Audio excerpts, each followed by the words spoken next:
feed wire. So we need to make 2 tails up off this power feed wire.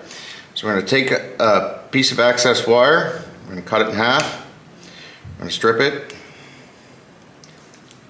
Oh yeah, now it's being stubborn. Here's one.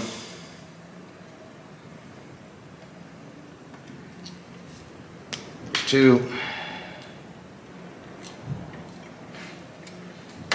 There's 3. So we're gonna twist them together.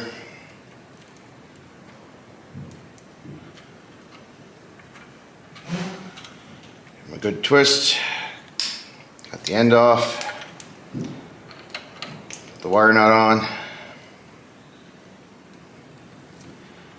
Give that a twist. Now we're gonna tuck this in the back of the box. We're going to bring each conductor out on the bottom with a switch